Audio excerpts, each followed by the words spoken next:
And I am back talking about the living wills, trust, all of those things that you need to have in place. Point out a couple of things why this is so important. I have taken care of so many people that passed away that was not ready, really. And so I'm telling you, it's important for you to be ready. Sort out your financial affairs. You can go online or to a lawyer. Think about everything when you're electing a person. How does that person live their life? How is this person with not having all of your stuff in place? That's like having a brand new car without a warranty. You want the peace of mind to know that you can drive this car, and if there's an accident or something that happens, it's covered. So you want to make sure that your life is covered. All right, y'all. So today we're going to talk a little bit about that will, the trust, your durable power of attorney, all of that stuff. And we're going to go into each one and talk about exactly, specifically, what each one of those mean and why it's important to you. So keep watching. More video footage coming up. Okay, so let's first start with what is a living will? A living will is designed for a person that is unable to make certain medical decisions. It tells people exactly what they want to do with their health as far as that is concerned, and what to do in case they are unable to make those certain hard medical decisions, if they are inflicted with a terminal illness or something like that, Alzheimer's, dementia, things like that, that will keep them from making informed decisions. Now, that person may still be alive and what we would consider well, especially if we don't see them day to day. However, the people that are in their lives consistently know that they are not able to make certain decisions. So that is where a living will comes into play. So it's important while you're healthy to develop that living will and elect a point person that will be your advocate in case you face a medical condition like Alzheimer's, dementia, different things like that, that will keep you from making proper decision as it relates to your health and well-being.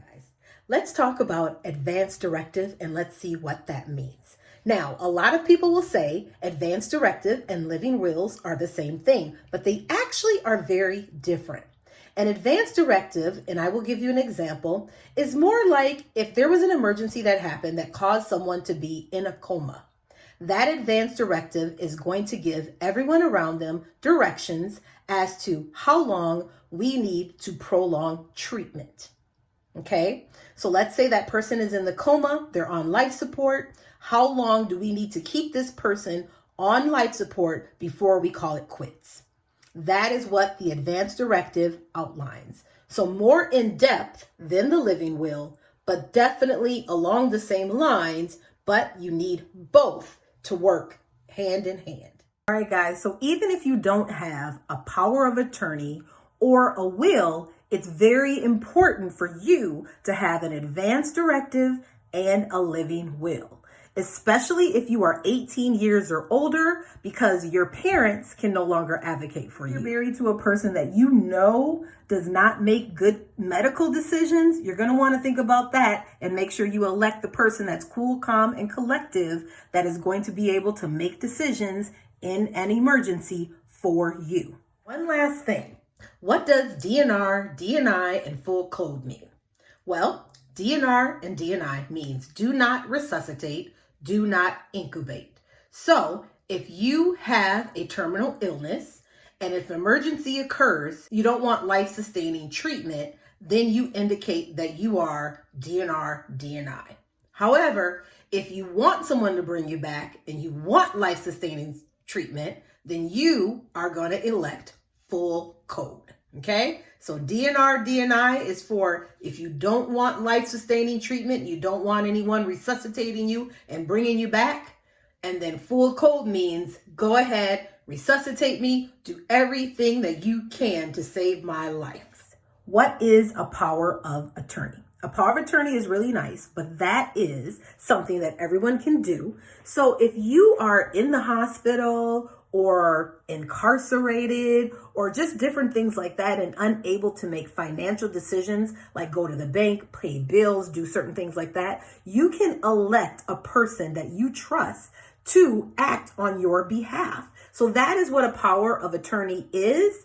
And that is good for anyone that's living and breathing in this, maybe just going through a lot in life, but just to have that backup person in their back pocket to know that that person can step in and advocate and do things the way that you would do them. So that is what a power of attorney is. So that is something that I really think everyone should have.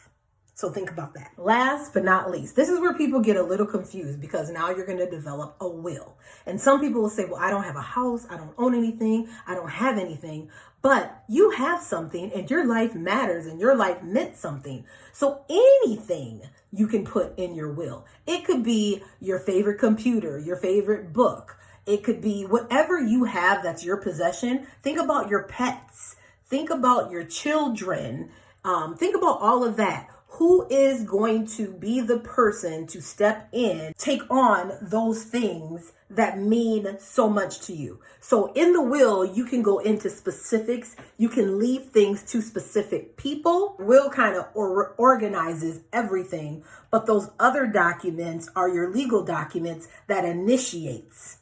Okay, so keep that in mind. So that is what your will is. Your will is going to be more specific, long and drawn out. Some people like to do a video like I'm doing right now, or they like to write it out, or they have certain people's name to certain things that they want to give away. Some people do it in all different ways, but when they have the reading of the will, that is what it actually is. The person actually sat down and wrote this out and gave directions to their family of who they want to leave valuable things to.